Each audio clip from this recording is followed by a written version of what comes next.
Olá, começa agora mais um programa de destaques. E Horizonte, na região metropolitana de Fortaleza, lançou a pedra fundamental do novo complexo industrial da J. Macedo. Com investimento de R$500 bilhão, a empresa cearense deve gerar pelo menos 250 empregos diretos e contribuir com o maior desenvolvimento socioeconômico da região.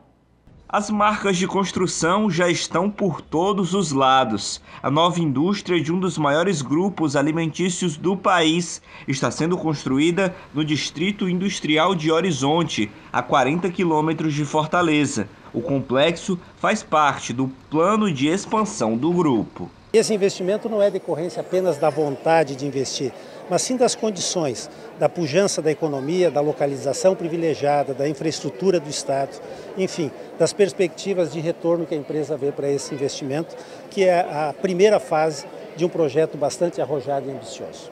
A inauguração da pedra é o primeiro passo para a nova indústria. O empreendimento é avaliado pelos criadores como o mais moderno das Américas. A tecnologia para a nova indústria de massas foi importada da Itália e é celebrada pela empresa. Ao todo, o grupo investirá R$500 milhões na obra, sendo uma fábrica voltada só para massas e misturas para bolos e um centro de distribuição que vai atender ao mesmo tempo as regiões norte e nordeste do Brasil. Se esse empreendimento fosse ser instalado na comunidade europeia, nos Estados Unidos, no Canadá, no Japão, ele seria considerado um empreendimento tecnologicamente avançado e atualizado.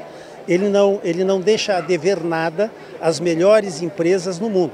Pelo contrário, nós superamos grande parte deles em tecnologia, até pela questão tempo. A chegada da indústria alimentícia aqui em Horizonte é uma excelente notícia não apenas para o município, mas também para a indústria cearense. Segundo o IBGE, a produção industrial do estado teve queda de quase 5% no ano passado, o pior resultado do país para o segmento.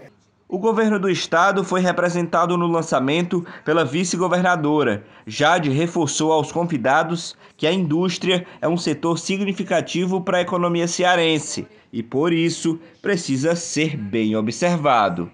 Nós sabemos que atrair investimentos como esse são fundamentais para que a gente possa seguir desenvolvendo economicamente o estado do Ceará e dar oportunidade ao nosso povo, em especial à população aqui de Horizonte e da região metropolitana. Então nós vamos seguir trabalhando fortes junto aos grupos cearenses e também grupos nacionais e internacionais para seguir recebendo esses investimentos, sempre destacando o ambiente positivo que a gente tem aqui no estado do Ceará. O terreno onde a empresa vai se desenvolver foi doado pelo município, uma forma de estimular essa e outras iniciativas privadas para a região. A gente tem aí feito aí um planejamento para que a gente possa agora, no ano 2024, se Deus quiser, chegar a novos investimentos. E o avanço da tecnologia trouxe diversos benefícios, ao mesmo tempo em que também trouxe malefícios para as pessoas, principalmente quando se trata de saúde. Segundo dados do Conselho Brasileiro de Oftalmologia, o uso excessivo de telas gerou uma taxa de progressão de 70% de miopia em pacientes de 0 a 19 anos a partir de 2020. Por isso, o mês de março foi instituído como um período oficial de uma campanha que tem como objetivo reforçar a importância do conhecimento e da preservação da saúde ocular. Sobre esse assunto, eu converso com Juliano Veras, médico oftalmologista. Doutor, muito obrigada pela sua presença. Prazer. A gente está aí, esses dados a partir de 2020, né? E aí coincide muito bem com o período da pandemia, né? Muitas pessoas utilizaram exageradamente, né, a questão de telas e tudo mais, né? As lives, para se informar, né? De certa forma foi um momento também até da pessoa interagir, né? Mas isso, infelizmente, trouxe alguns malefícios nesse caso, né? Pois é, então. É uma mudança de hábitos, né? E aí parece que veio para ficar. Então, as pessoas não se limitam mais a uma reunião presencial. Então, muitas pessoas passaram, mesmo abandonaram a questão da presença física para esse ambiente virtual. E isso daí realmente trouxe algumas vantagens, e, como você bem disse, traz também alguns problemas, né? Primeiro que a exposição a essas telas, ela causa um cansaço visual muito grande. toda atividade que a gente faz, que nos prenda, que nos produza uma atenção, que há necessidade de gerar uma atenção, isso faz com que a gente pisque uma quantidade muito inferior do que o normal. E, logicamente, se isso daí perdurar por muitas horas, que é o comum quando a gente está exposto a um computador, um tablet, mesmo um celular, isso faz com que, ao final do dia, o olho fique realmente com um sofrimento muito grande, uma deficiência muito grande de lubrificação ocular, né? E aí, sem falar que, se a gente tirar, né, um dia inteiro de acesso às telas, né, do telefone, seja para reunião, seja para se divertir, seja para ver um filme, enfim. E aí a gente vê várias iluminações diferentes, digamos assim, no olho, né? Assim, às vezes é muito brilhoso, é muito rápido, né? São muitas informações, é legenda. Tudo isso vai forçando o olho, é isso? Acontece de fato, o olho sente isso no final do dia? Com certeza. E não é só a questão do trabalho, né? Como você bem disse, muitas vezes a recreação também é feita através de uso de telas, né? Existem alguns trabalhos que mostram aí a repercussão não só pelo cansaço visual, mas pela ausência de exposição à luz natural. Porque geralmente a gente usa esses dispositivos e aí vai um alerta para os pais, principalmente para as crianças, né, seus filhos, pela questão das atividades indoor, né? Hoje em dia a criança ela não brinca mais na rua, ela não se expõe mais à luz natural, ela fica dentro de um quarto, muitas vezes com um celular. Tem a questão do desenvolvimento da visão, que essa criança está ainda no processo de maturação do sistema visual, e logicamente se ela está a uma distância curta, lendo, estimulando a visão dela, não a distância curta, num ambiente que você não tem luz natural, certamente isso vai repercutir no processo de desenvolvimento dessa visão dessa criança. E ela vai, muito provavelmente, desenvolver uma miopia. E é isso que a gente tem visto no dia a dia, né? Uma explosão, uma pandemia de miopia no mundo, né? Então, cada vez mais a gente percebe que jovens estão necessitando de usar uma correção óptica para que eles consigam ter uma visão adequada. Então, muito provavelmente, e aí existem estudos que caminham nesse sentido, e logicamente na medicina a gente requer muito tempo para poder comprovar essas evidências, né? Que realmente estamos num processo aí de uma pandemia.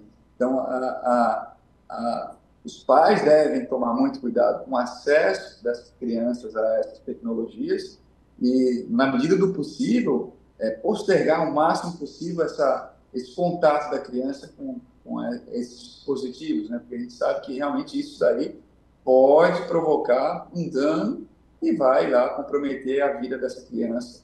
A gente sabe que existe um custo muito grande, até mesmo econômico,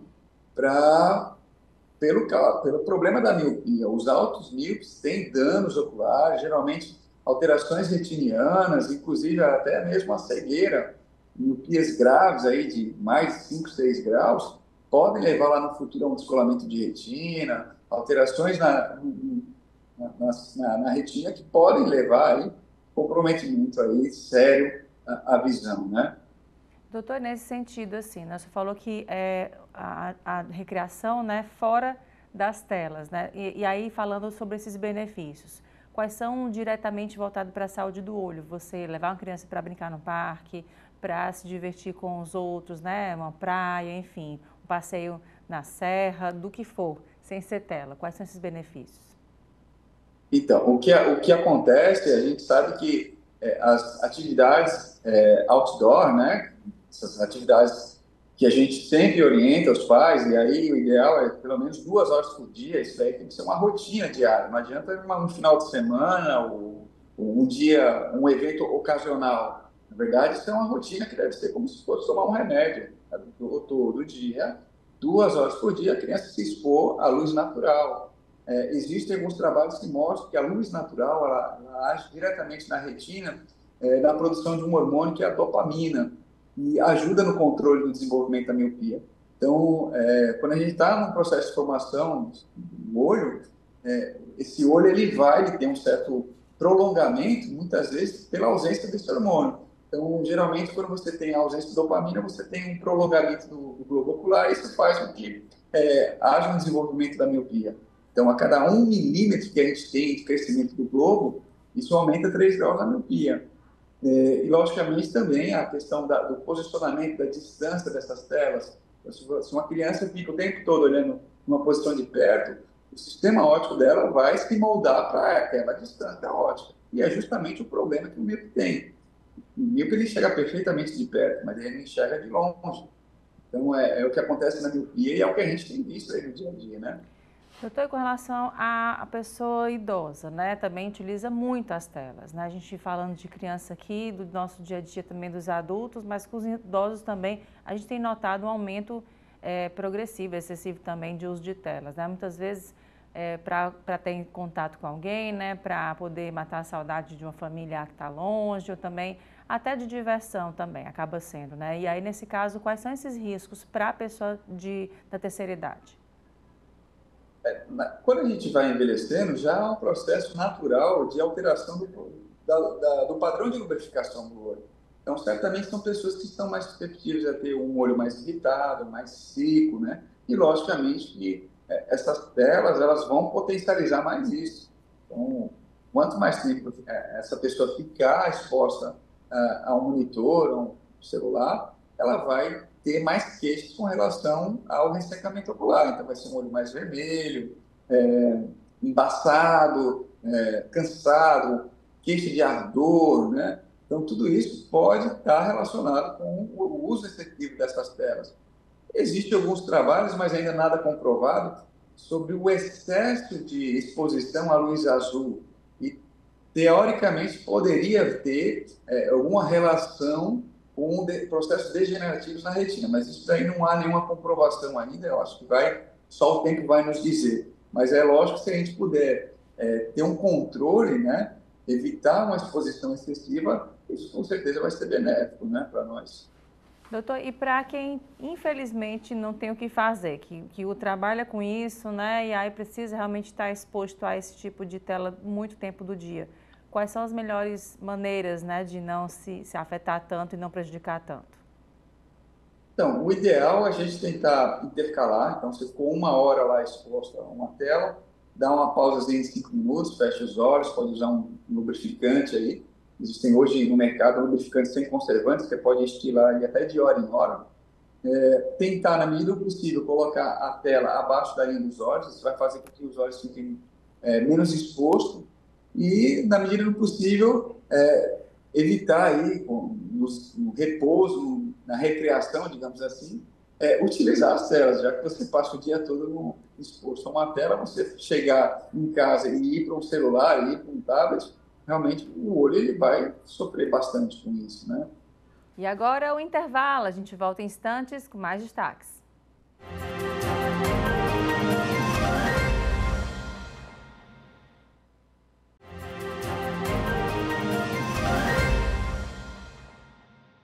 E no último dia 4 de março foi celebrado o Dia Mundial contra a Obesidade. A doença que não tem cura vem afetando cada vez mais pessoas no mundo todo. Sobre o assunto eu conversei com o médico nutrólogo Fernando Guanabara. Doutor Fernando, obrigada pela sua presença aqui com a gente. Eu que agradeço o convite. Falando sobre a obesidade, né? A gente teve o dia 4 que foi de lembrar, né? O Dia Mundial dessa luta contra a obesidade, que é uma doença que muitas vezes as pessoas às vezes não entendem que estão nessa doença, né, que tem essa doença, né? Como é que a gente pode ajudar essa pessoa e principalmente identificar, né, de que forma a gente pode fazer com que a obesidade não afete a nossa saúde como um todo? A primeira coisa o que você falou, importante, é a gente entender que a obesidade ela é uma doença. Ela é uma doença crônica e progressiva, ou seja, nós vamos precisar tratar o resto da vida. E se a gente não tratar, a tendência é que ela vá piorando. Então é muito importante essa conscientização que é uma doença. E aí o diagnóstico é feito através do peso. A gente usa um indicador chamado de IMC, que a gente avalia o peso do paciente e divide pela altura dele ao quadrado. Então, o IMC acima de 30, esse paciente ele já pode sim ser enquadrado como paciente com obesidade. E a partir disso, a gente começa a tratar esse paciente. Vale ressaltar que a obesidade é uma doença multifatorial. São várias causas que podem, sim, ativar essa doença. Existe um componente genético muito forte. A genética ela influencia muito na ativação dessa doença. Porém, é o estilo de vida, que nós chamamos de epigenética, que vai ativar a genética do paciente. Eu posso ter a genética da obesidade, mas eu não posso ser obeso. Se eu manter uma dieta saudável, balanceada, se eu mantiver uma boa qualidade de sono, um intestino regulado, saudável, se eu fizer também atividade física e ter ali pelo menos um controle do nível do estresse.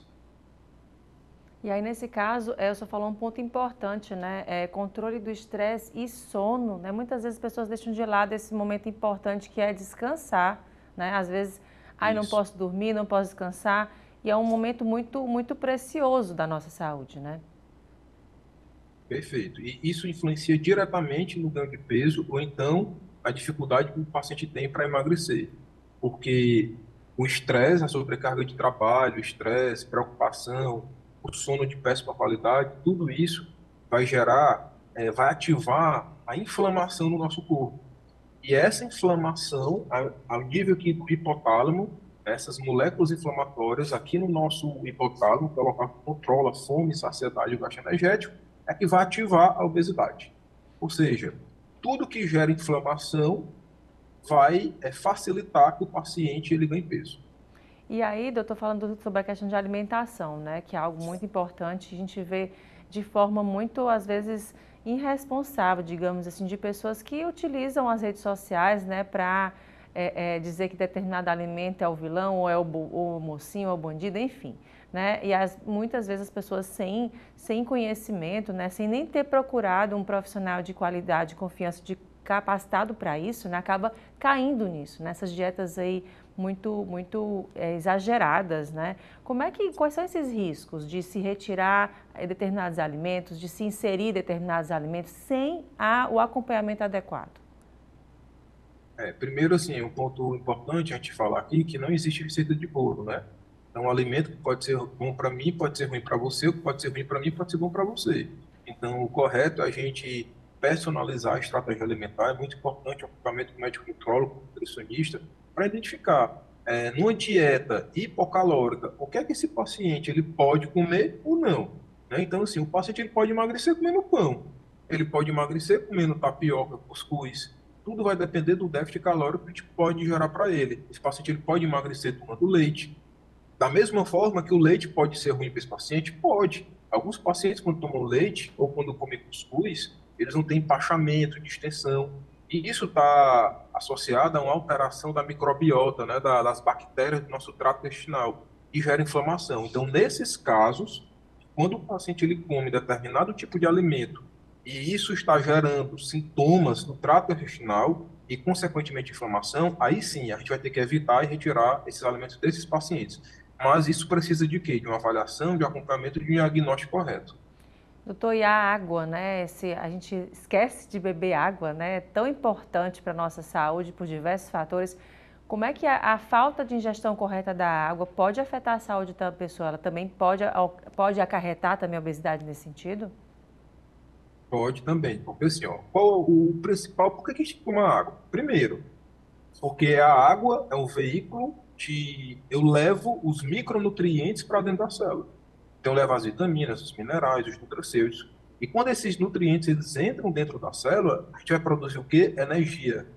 E se eu não estou levando esses nutrientes para dentro da célula, eu não vou produzir energia. Ao passo que ele chega cansado, fadigado e disposto.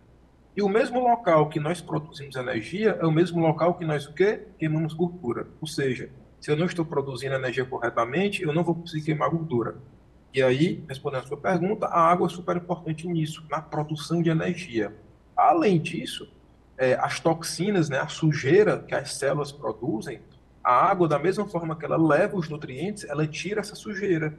E aí, se eu não tomar água, eu nem vou levar o nutriente, nem vou tirar a sujeira. Isso aí contribui para o mau funcionamento da célula. Isso atrapalha também na queima de gordura no processo de emagrecimento.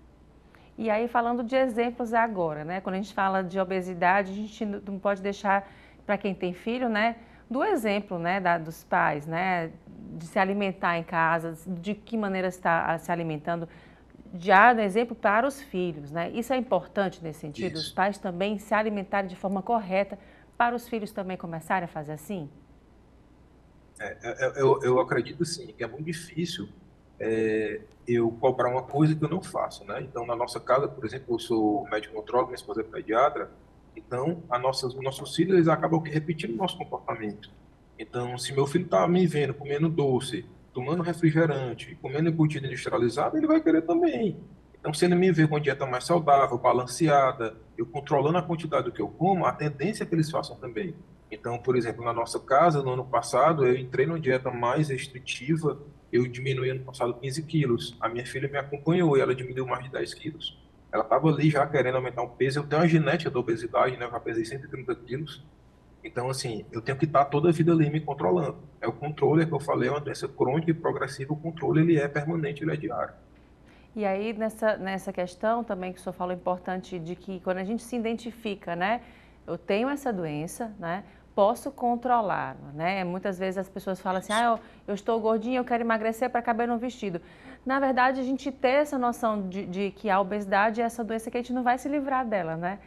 E aí, trabalhar a cabeça, sobretudo, é importante também, acompanhamento psicológico, fazer exercício constante, isso ajuda também nesse processo? A partir do momento que eu tenho esse nível de consciência que eu tenho a doença, porém essa doença eu consigo a remissão, é mais fácil eu aceitar o tratamento. E o tratamento é dieta, atividade física, a gente tratar as alterações hormonais, tratar a inflamação, melhorar o sono, melhorar o intestino do paciente. E o paciente que tem transtorno alimentar compulsivo tem que entrar com a medicação. O paciente que tem mais fome tem que entrar com a medicação. O paciente que tem a saciedade comprometida tem que entrar com a medicação. Então, o tratamento vai depender, ele também é individualizado. E aí, nesse sentido também, falando, doutor, a gente vê das cirurgias, né? Tem bariátrica, tem o balão intragástrico, né? Também, a medicina ajuda nesse sentido. Muitas vezes as pessoas têm banalizado isso, né? Eu vou fazer logo, aumentei um pouco, vou fazer logo a cirurgia. Cada caso precisa ser estudado, né? E acompanhamento específico de profissionais nesse sentido, né? Sempre importante. A cirurgia tem indicação, né? Hoje, assim, é a melhor forma. Hoje a literatura mostra pra gente que é a forma mais eficiente e eficaz para controle da doença. E tem indicação, né? Então, se eu tiver indicação e não tiver contraindicação, tudo bem, o paciente ele pode ir para a cirurgia, né? Mas ele depois tem que ter essa conscientização que a cirurgia é um mecanismo que vai ajudar ele no emagrecimento. Ele precisa depois manter um estilo de vida saudável, ele precisa manter um acompanhamento médico, nutricional, porque senão ele vai ter um reganho de peso, vai ter várias deficiências de macro e micronutrientes. Tá joia, então, doutor. Muito obrigada mais uma vez pelos esclarecimentos. Sempre bom conversar sobre saúde com o senhor. Muito obrigada, viu? Eu que agradeço o convite, viu? Obrigado. Obrigada, até a próxima. E a comercialização e o crédito para cooperativas e entidades de economia popular e solidária foram assuntos do seminário Perspectivas de Reconstrução da Política Nacional do Setor, aqui em Fortaleza.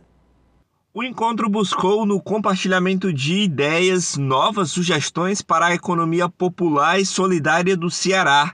Reginaldo foi um dos participantes. Ele acredita que a união de esforços é necessária ao falar do tema. Essa junção, trazer o poder público, juntar com a universidade e com os movimentos sociais, quando estão juntos, é a luz. E é esse encontro, a gente espera que acenda cada vez mais luzes para que a gente faça essa economia solidária valer a pena para a nossa vida, não para o futuro, mas para esse presente que vivemos atualmente.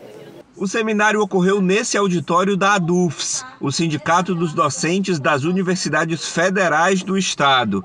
A discussão reuniu líderes sindicais, estudantes, professores e cooperativas cearenses. Que o Estado do Ceará ele tem uma trajetória, uma referência nacional no movimento social, na organização social em economia popular e solidária.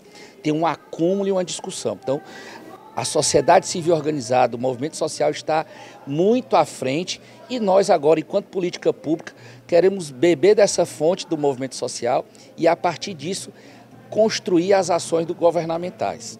A economia popular e a economia solidária são duas das mais importantes alternativas para o combate à pobreza em todas as regiões do país. Aqui no Ceará, a Secretaria do Trabalho acredita que o fortalecimento do apoio à comercialização e do incentivo ao crédito será fundamental para as atuais e para as novas cooperativas do Estado.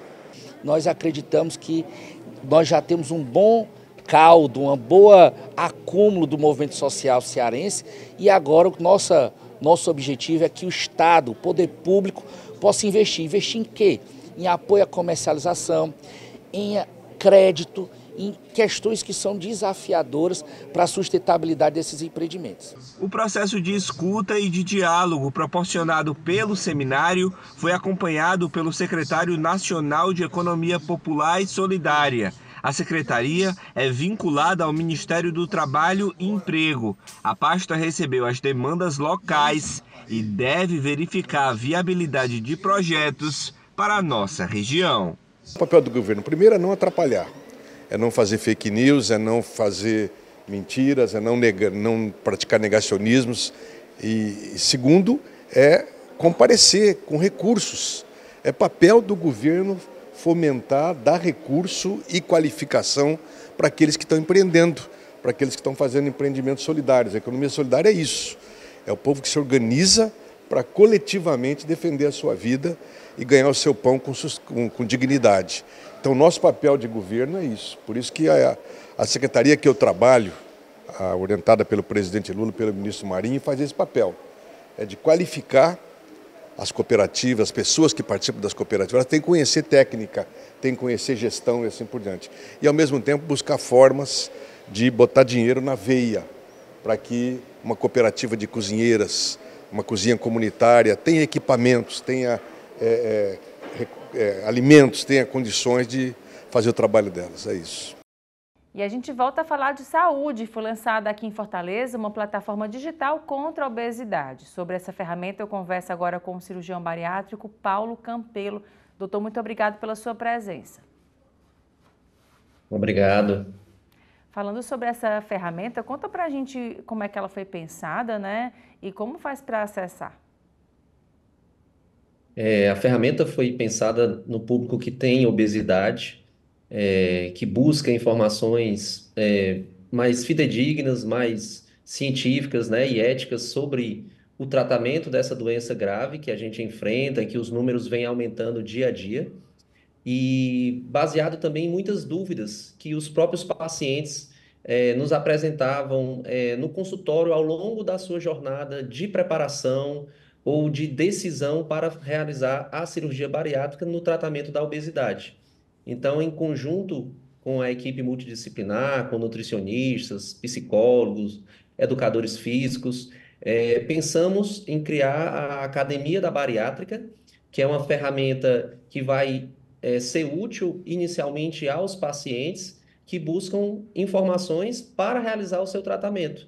E na jornada, como eu falei, de preparação, da realização dos exames, das principais dúvidas que eles têm no processo que leva até a cirurgia bariátrica e também no pós-operatório. Pois é, falando sobre esse processo, né, é algo tão complexo, né, doutor, assim, que é multidisciplinar, né, precisa realmente a pessoa ter um entendimento da doença, né, porque a obesidade é uma doença, né, e aí nesse sentido, como é que tem sido atualmente isso voltado para essa sociedade? A gente vê muito apelo comercial de alimentação não tão saudável, né, industrializados, né, a questão também às vezes de dietas muito rápidas, né, muito instantâneas de restrição de alimentos. Como é que está isso atualmente? Passamos por mudanças, né, nas últimas décadas em relação ao número crescente de pessoas com obesidade, exatamente pelo crescente número de fatores obesogênicos, ou seja, várias situações que nos levam a que essa doença seja facilitado o seu desenvolvimento, tá? Não é uma doença de cunho pessoal, não é simplesmente por desleixo, por preguiça, por erros alimentares, simplesmente, né? Como muitas vezes se encara pelo leigo. é uma doença muito complexa, é uma doença que precisa realmente, para quem tem um grau de obesidade elevado, um tratamento multidisciplinar, não só com o cirurgião bariátrico, não só com a endocrinologista, não só com a nutricionista, mas com todos esses profissionais aliados, tá, a dar o suporte necessário de orientação e de tratamentos adequados de acordo com o grau da obesidade. Como você bem falou, a obesidade é uma doença. Isso é o primeiro passo de compreensão. Enquanto tivermos o pensamento de que a obesidade é uma falha de caráter, por desleixo, por preguiça, por sedentarismo, unicamente como um fator só causal, a gente não vai conseguir evoluir. A gente precisa ter o conhecimento de que é multifatorial. E por isso o tratamento multidisciplinar. E aí, como você bem falou, existe um outro lado que é a comida rápida, que é o ultraprocessado, né? Quer vender o seu ultraprocessado, quer vender a dieta da moda, e aí isso daí faz com que muitas pessoas acabem buscando tratamentos que não são os mais adequados, levam a frustrações, né? Por insucesso. E aí leva a um ciclo que perdura muito mais tempo de obesidade, agravando a saúde dessas pessoas pelo próprio aumento do peso e também pelo aumento das comorbidades associadas a essa doença, como, por exemplo, o diabetes, a hipertensão, a apneia do sono, a doença do refluxo, os problemas articulares, em joelhos, em coluna, né, que aí leva a mais imobilidade, a mais ganho de peso e o ciclo se reinicia e a doença se agrava mais ainda. Pois é, e aí nessa ferramenta, na questão prática, né, como é que é o acesso, de que forma ela pode auxiliar a pessoa que tem obesidade? Quem tem obesidade pode acessar a academia da bariátrica.eduven.com e lá ela vai se deparar com uma plataforma de diversos vídeos com as principais dúvidas, vamos dizer, desde o início da definição do que é a doença e qual o passo a passo, o que é que ela precisa saber para se inteirar sobre o tratamento, sobre a cirurgia bariátrica, que também é um dos tratamentos, mas que também tem muitos mitos, muita informação contra informação, né? Informação que dificulta que as pessoas tomem a sua decisão com segurança. Então, ela pode acessar o endereço Academia da Bariátrica, tudo junto, .eduven.com e começar a ter informações por uma equipe multidisciplinar que trabalha no dia a dia com o tratamento da obesidade. Doutor, o senhor enquanto cirurgião, cirurgião bariátrico, como é que é o tipo de paciente que chega até o senhor, né? Essa pessoa que ela já chega tentando de tudo, já tentou fazer todos os procedimentos, todas dietas, enfim. Muitas vezes a gente acha, as pessoas leigamente pensam que quem procura um cirurgião bariátrico nessa área é uma pessoa fracassada, né? Uma pessoa que já tentou de tudo e que não tem mais o que fazer e a cirurgia vai. Pelo contrário, né? É uma pessoa que está buscando viver, né, de forma com qualidade. E aí a medicina chega nesse sentido, mas de que forma essas pessoas chegam até o senhor? Isso que você falou se repete muito no consultório com a equipe, tá? Do paciente que passou vários anos tentando diversos outros tratamentos que acharam na internet hoje em dia, tratamentos que a vizinha recomendou, tratamentos que alguém passou vendendo uma determinada fórmula mágica para o emagrecimento, e aí ela tem aquele ciclo de insucesso, porque até consegue ter alguma perda, mas são tratamentos que realmente não dão o devido resultado para o grau de obesidade. Então, voltando a frisar, obesidade é uma doença, como qualquer doença, ela tem estágios, ela tem graus. A gente precisa definir em que grau de obesidade você está para oferecer o melhor tratamento para você. Como qualquer tipo de doença, uma hipertensão, uma diabetes é assim, um câncer é assim. A gente não vai oferecer um tratamento que não resolve para determinadas outras doenças, mas para a obesidade, as pessoas às vezes querem uma solução mágica para um problema que é complexo. E aí, quando a gente busca essa solução simples para algo que é complexo, a gente não consegue oferecer ao paciente. né? E a cirurgia bariátrica, que atualmente é o que dá o melhor resultado no controle do peso e nessa estabilização do peso a longo prazo, quem tem oferecido às pessoas com obesidade de grau elevado a melhor forma de controlar a obesidade e as suas comorbidades, e que ela não deve ser o último tratamento, mas sim um tratamento adequado para o grau de obesidade que ela tem. E nesse caso, né, para a paciente obesa, no caso, que procura, né, pela cirurgia bariátrica, de que forma familiares, amigos, a sociedade como um todo pode auxiliar essa pessoa e entender que ela precisa de ajuda, que não é apenas algo que a gente vê muito isso, né? Força de vontade, apenas vá, tente fazer e você consegue. Não é bem assim, né, doutor? Sem dúvida, o apoio e a informação, isso é fundamental.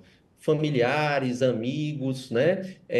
Eu conto sempre uma história muito que se repete, que é assim, a pessoa tem obesidade e todo mundo diz para ela se cuidar. Ah, se cuide, você está acima do peso, se cuide, que você está ficando doente. Mas aí quando ela decide se cuidar, quando ela decide, por exemplo, pela cirurgia bariátrica, você está sendo muito radical. Essa não é a melhor decisão.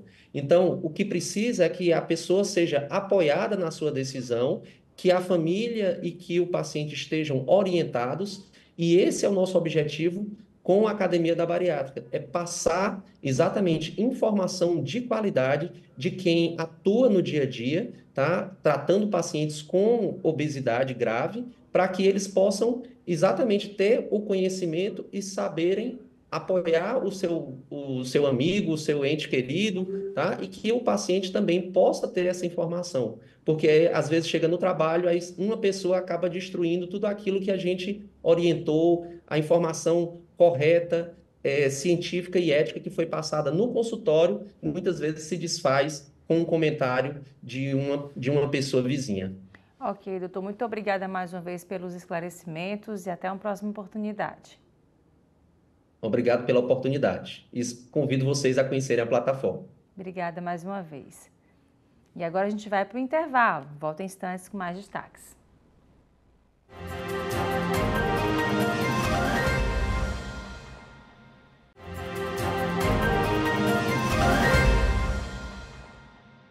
E a gente fala agora sobre as mulheres em altos cargos nas empresas. Somente no Brasil, pouco mais de 5% dos cargos de CEOs das companhias são ocupados por lideranças femininas e apenas 24% das profissões estão em posições de liderança e gestão nas empresas brasileiras. Sobre isso eu conversei com a consultora Diane Torres.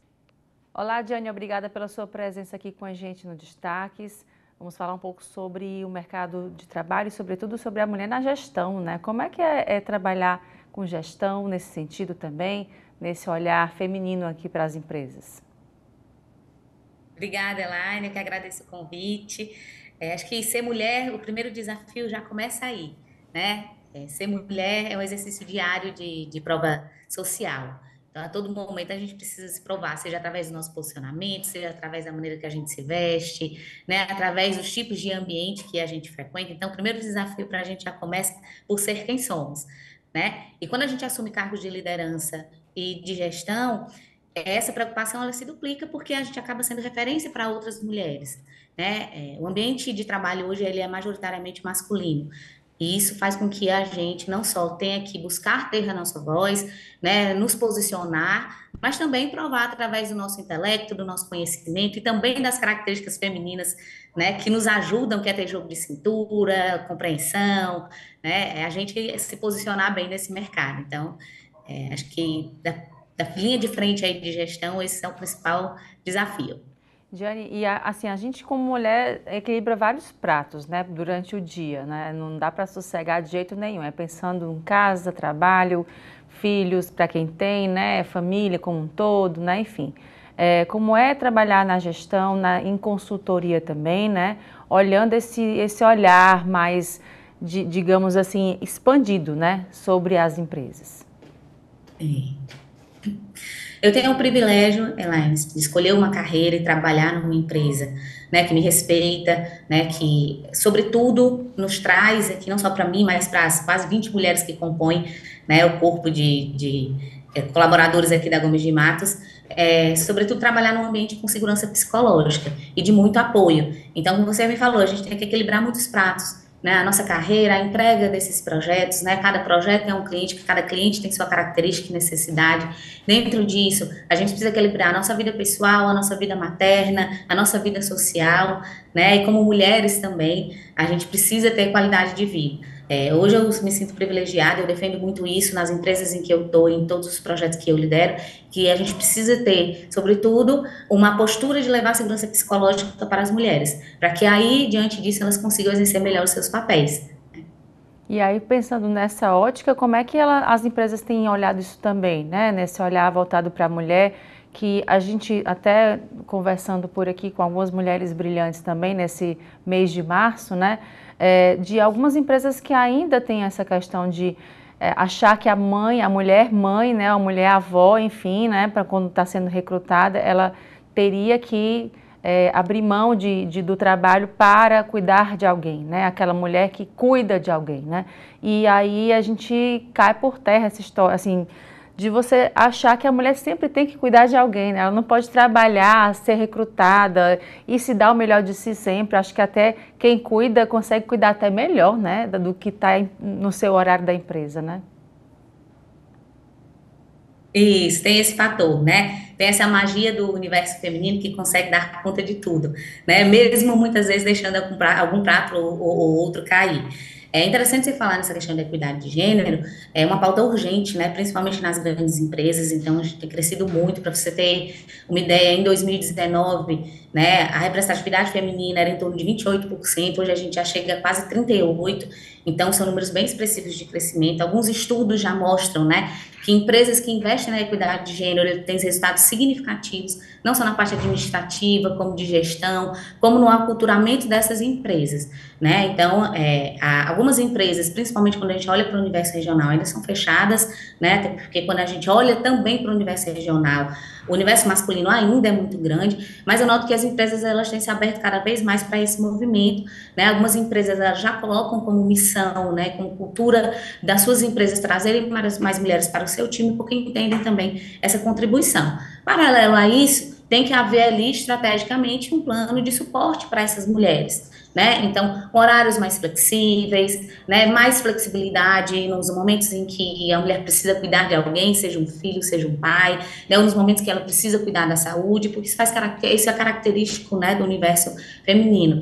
Então, as empresas como um todo, elas têm se aberto cada vez mais a isso. Esse é um movimento que não só fortifica, né, a presença feminina no mercado de trabalho, mas também as próprias empresas através dos resultados, uma vez que conseguem consumir mais do potencial do universo feminino.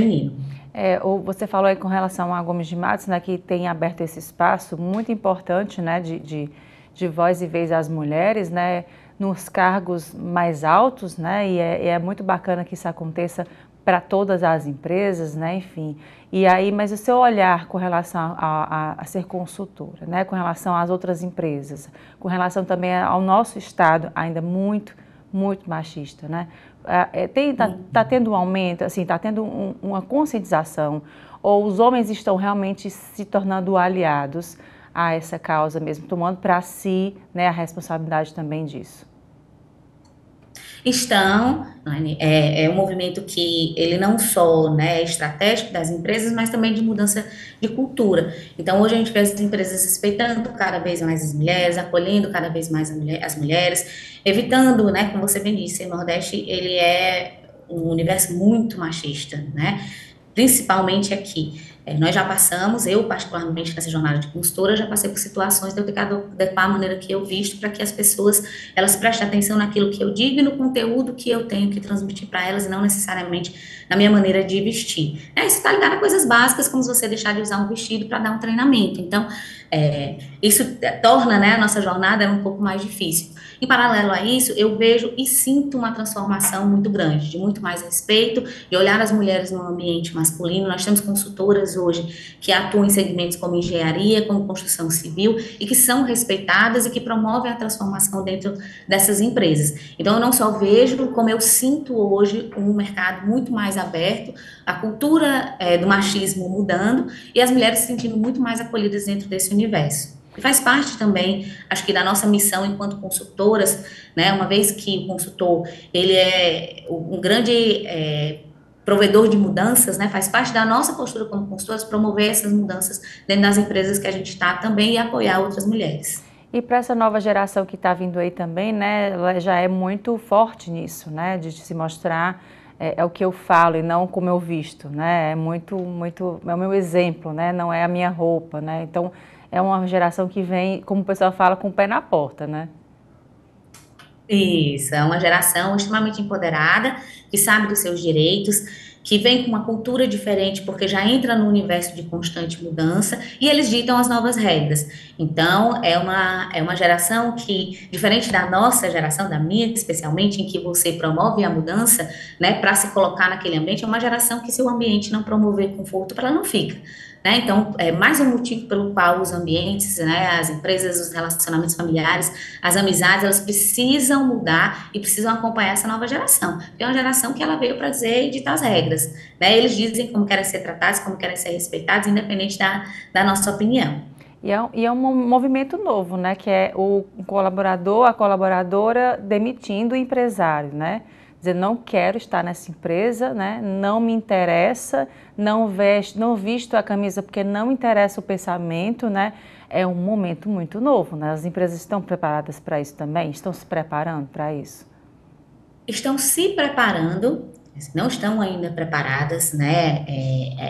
Poucas empresas aqui no nosso universo regional hoje, elas falam com propriedade sobre a pauta de diversidade, de equidade de gênero, né, de equiparação salarial adequada. Então, poucas empresas hoje conseguem falar com propriedade. Mas estão investindo em ferramentas e em preparação cada vez mais para isso. Porque também a gente já enxergou que se não fizesse movimento de mudança e de preparação, as empresas não vão conseguir se manter no mercado.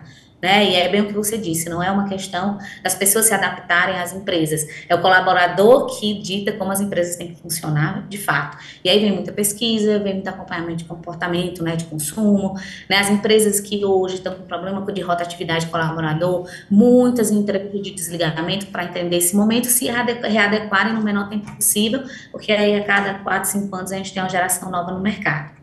Tá joia, Jenny. Muito obrigada mais uma vez. Feliz Dia da Mulher para você aí. Feliz mês da mulher. Feliz todos os dias, né? Eu que agradeço para a gente, que sejamos cada vez mais no mercado, cada vez melhores, cada vez em cargos maiores, né? E sempre sendo aquilo que a gente acredita que devemos ser, e nunca o que a sociedade está ditando. É isso, muito obrigada mais uma vez e até a próxima. Eu que agradeço, até mais. E novas técnicas estão sendo aplicadas para quem quer ter um olhar mais expressivo. Sobre isso eu conversei com a médica oftalmologista Aline Guerreiro. Aline, obrigada pela sua presença aqui com a gente. Tem essa inovação agora que é o transplante de sobrancelha, né? A gente já sabe do transplante capilar, né, dessa área aqui da cabeça, mas agora tem também para a sobrancelha, é isso? Conta um pouquinho. Tem transplante para sobrancelha, transplante para barba, né? A técnica é bem parecida com a técnica de transplante capilar, mas tem todas umas minúcias à parte. Essa técnica de transplante de sobrancelha é uma técnica asiática que a gente está trazendo aqui para o Ceará. Tira o cabelo da parte de trás do couro cabeludo, a gente trabalha fio por fio para fazer todo o desenho bonitinho no ângulo de implantação do paciente, para ficar bem desenhada a região da sobrancelha. Tem todo esse trabalho. E é fio a fio, é lapidado por meio de microscópio, os fios. E aí, nesse caso, não tem rejeição, né? Porque é da própria pessoa, né? Exatamente. É o próprio pelo do próprio paciente, é trabalhado no microscópio e reinjetado. Agora, Aline, como é que é? Porque aqui o crescimento é diferente do da sobrancelha, né? Isso. Tem que estar parando, digamos assim? Tem que, porque às vezes ele vai crescendo que nem o cabelo da parte de trás do couro cabeludo. Aí de vez em quando você dá uma parada, mas o cabelo que implantou não cai, né? Tendo o paciente tendo cuidado do pós-operatório ou não arrancando o fio com depilação, tudo, ele não vai cair, porque é do próprio paciente. O negócio é que vai ter que ficar aparando, cuidando, né? A manutenção normal de uma sobrancelha, né? Isso, como se fosse a sobrancelha que você nasceu, só que ela vai crescer um pouquinho mais. Né? Aline, falando sobre, nesse sentido, né? Tem muita gente que tem falha, né? Que se sente incomodado, às vezes tenta colocar, né, tintura, enfim, né? Fazer rina, mas nesse caso, isso resolveria, né? Resolveria, porque é diferente da micropigmentação e da terapia com rena, né, para fazer o design da sobrancelha, porque fica permanente. O transplante, você transplantou, aqueles são seus pelos de sobrancelha, tá certo? E aí, quanto tempo que precisa fazer? Tem um pré-operatório? Porque é um procedimento cirúrgico, digamos assim? É um procedimento cirúrgico, mas é uma cirurgia minimamente invasiva. Não tem aquela sedação, é feita em ambulatorial, a cirurgia dura em média 2h30, 3 horas, a depender de cada caso do paciente. E a anestesia é local. A gente faz um bloqueio de toda essa região, fica anestesiado, mas uma injeçãozinha, e feito a anestesia tópica também. É como se estivesse fazendo o botox, é isso? É como se estivesse fazendo um botox, ou um preenchimento, ou um bioestímulo, feito nessa região das sobrancelhas. E tem que ter algum cuidado no pós-operatório? Tem algum pré-requisito? Tem. A gente antes faz, por mais ou menos, a maioria das pessoas, 2 consultas antes, que pedimos exames laboratoriais do paciente, para checar se não tem nenhum problema de tireoide que possa interferir no resultado, ou problema de uma baixa de vitamina D, ou um excesso ou baixa de vitamina A. Tem toda essa investigação prévia, ver se não está com nenhum processo infeccioso ativo também. Aí feito um preparo da área doadora, em que prescrevemos algumas medicações para aumentar a densidade. Aí é feito esse pré, geralmente em torno de 15 a 30 dias antes da cirurgia. E depois tem um pós, que a gente fica ainda acompanhando por praticamente 1 ano o paciente. E aí tem que ter todo um cuidado do pós-operatório, né? Como em todo o processo tem que ter, né? Isso. Principalmente na primeira semana, o paciente não vai poder praticamente tocar na sobrancelha, porque os folículos eles vão estar ainda aderindo. Aí se tocar, puxar, aí não pega. Aí tem que ter só o cuidado, mas a gente explica tudo. No dia seguinte vai lá para lavar a sobrancelha, explica como é que lava, tem todo o cuidado. E aí esse procedimento é interessante, né? Porque ele vai suprir uma necessidade de muitas pessoas que têm, né?